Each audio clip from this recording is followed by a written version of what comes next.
Knicks-Sixers. 5 takeaways from New York's Game 1 comeback. New York's bench provides an enormous edge in both scoring and rebounding in the series opener. New York. Game 1 of the first-round series between the New York Knicks and Philadelphia 76ers was a roller coaster ride, with both teams erasing deficits of at least 13 points. In the end, it was the Knicks that came out on top, improving to 20-2, 12-0 at home, in games in which they've had both Jalen Brunson and OG Anunoby.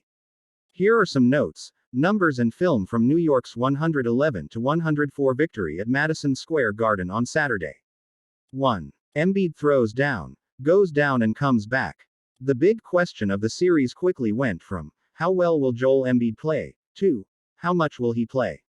Embiid had the highlight of the night late in the second quarter when he tossed the ball off the backboard to himself, grabbed it with one hand and threw down a dunk over OG Anunoby and Mitchell Robinson.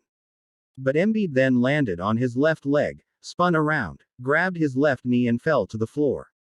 The left knee, of course, is the same one which required meniscus surgery in February, causing Embiid to miss 29 straight games.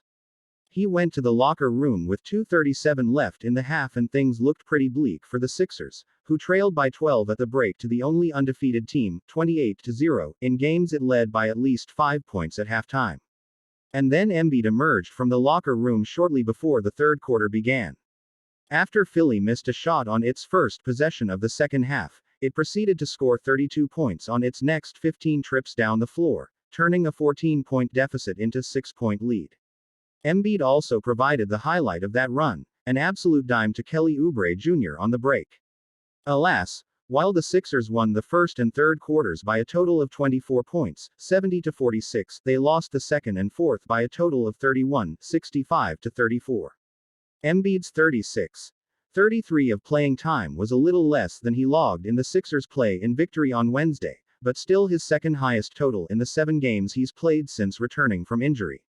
Sixers head coach Nick Nurse didn't have a post-game update on Embiid, who chose not to speak with the media after the game. 2. Knicks' new bench comes up big. The Knicks' mid-season trade for Anunoby provided an upgrade to their starting lineup, but the departure of Emmanuel quickly was a hit to what was the league's 6th-ranked bench at the time of the trade. Josh Hart moving into the starting lineup in place of the injured Julius Randle on January 29 was another hit. From that point on, the Knicks bench ranked 19th and the team was outscored by 11.6 points per 100 possessions with Jalen Brunson off the floor. They traded for Bojan Bogdanovic and Alec Burks at the deadline, and their minutes were not good. But the Knicks bench was huge in Game 1. The starting lineup was outscored by 18 points in a little less than 16 minutes on Saturday, but New York outscored Philly by 25 in a little more than 32 minutes with at least one reserve on the floor. Only 3 reserves played, but they all played big. Miles McBride scored 21 points in 28 minutes, shooting 5 for 7 from three-point range. He closed the game instead of Dante DiVincenzo and made a big pull-up 3 to put the Knicks up 5 with 7:37 left. It's not just the shot-making, Knicks coach Tom Thibodeau said about McBride's performance. But it's the energy. It's the defense. It's the hustle. That goes a long way. Like McBride, Robinson played the entire fourth quarter. He finished with 12 rebounds, 7 offensive, and 4 blocks in 30 minutes, easily the most he's played in 11 games since returning from an extended absence. He grabbed a big offensive rebound and tipped in his own miss to put the Knicks up 4 with 4:25 left. Bogdanovic had 13 points and 7 boards in less than 25 minutes, with his biggest moments, 2 3-pointers coming when the Knicks began the second quarter on an 11-2 run with Brunson off the floor. 3. Knicks dominate the glass again. Last season, the Knicks ranked second in offensive rebounding percentage and then destroyed the Cleveland Cavaliers on the glass in their first-round series. This season, they led the league in offensive rebound percentage, and they destroyed the Sixers on the glass in Game 1. Philly grabbed 24 defensive rebounds. New York grabbed 23 offensive rebounds. When you count rebounds that went out of bounds and loose ball fouls, the Knicks had an offensive rebounding percentage of 51.8%, the second highest mark for any team in a game this season. Led by Robinson, 4 Knicks, including the 6'4" Hart, had at least 4 offensive boards. Anunoby had just 1, but it was a particularly vicious one that resulted in a bucket for Brunson. We prioritize offensive rebounds, Thibodeau said. The nights in which we're not shooting well, they give us a chance.